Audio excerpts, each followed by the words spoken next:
الحمد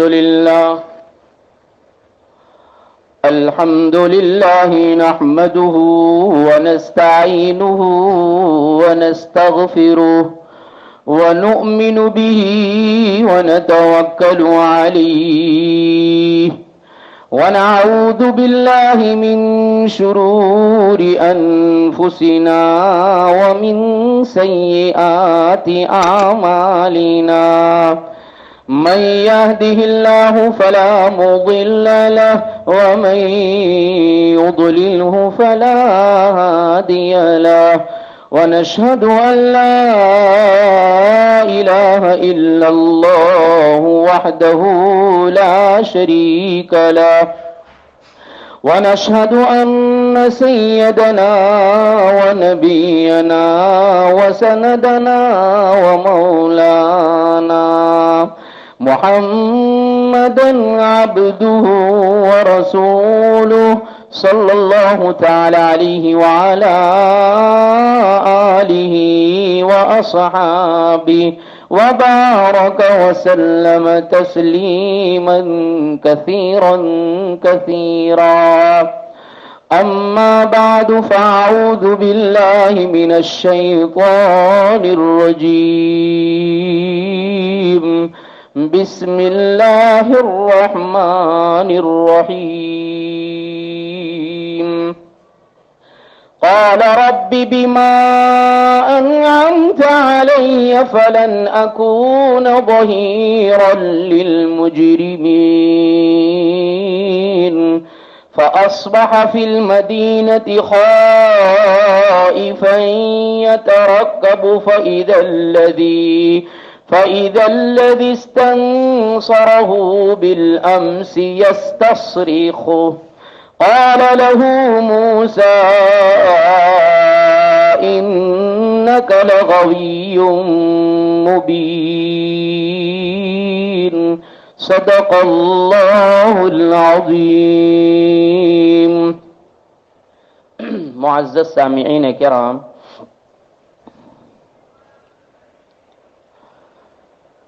حضرت موسیٰ علیہ السلام نے جبکہ ایک اسرائیلی کی مدد کرتے ہوئے ایک فرعونی کو جو مکہ مارا جس کی وجہ سے اس کا کام تمام ہو گیا، اس کے بعد حضرت موسیٰ علیہ السلام نے اس عمل کو شیطان کی طرف منسوب کیا اور کہا کہ یہ شیطان کا عمل ہے۔ یہ اس لیے حضرت موسیٰ علیہ السلام نے شیطان کی طرف منسوب کیا کہ جب ایسا کام انسان سے ہو جاتا ہے، نسیاناً، بھول سے ہو جاتا ہے، تو شیطان اس پر بہت خوش ہوتا ہے۔ تو شیطان جو خوش ہوتا ہے، اس وجہ سے شیطان کی طرف نسبت کی گئی، جیسا کہ صاحب معالم العرفان لکھتے ہیں کہ حضرت موسیٰ علیہ السلام اور حضرت یوشع علیہ السلام یہ دونوں جب خضر علیہ السلام سے ملنے کے لیے سفر کر رہے ہیں اور اللہ کی نشاندہی کے مطابق، اللہ کی بتانے کے مطابق کہ جو توشادان میں مچھلی پکائی ہوئی ہے، بھنی ہوئی مچھلی ہے، جب وہ زندہ ہو کر سمندر میں چلی جائیں وہی ہمارا وہ بندہ ملے گا۔ جس بندے کی جستجو میں اور تلاش میں یہ دونوں نکلے تھے، حضرت موسیٰ علیہ السلام کے ساتھ خادم کی حیثیت سے حضرت یوشع بھی تھے جو حضرت موسیٰ کے خادم تھے۔ جب سمندر میں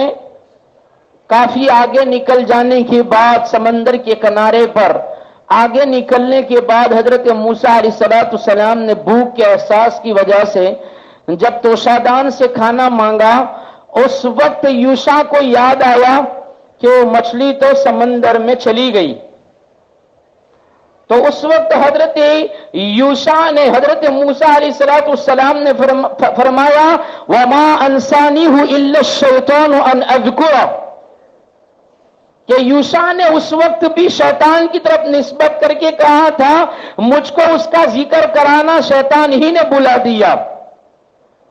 کیوں ایسا کہا؟ شیطان ہی نے بلا دیا، اس وجہ سے کہ حضرت موسیٰ اور یوشع نے اپنے مقصود سے آگے جو سفر کیا اور آگے چلے، اور آگے چلنے کی جو اذیت پہنچی اور جو تکلیف دونوں کو زیادہ چلنے کی پہنچی، اس وجہ سے حضرت یوشع نے شیطان کی طرف نسبت کر کے کہا وما انسانیہ الا الشیطان ان اذکرہ، یہ مچھلی کا زندہ ہو کر سمندر میں چلے جانے کی جو داستان ہے وہ شیطان نے مجھ کو یاد دلانا بھلا دیا،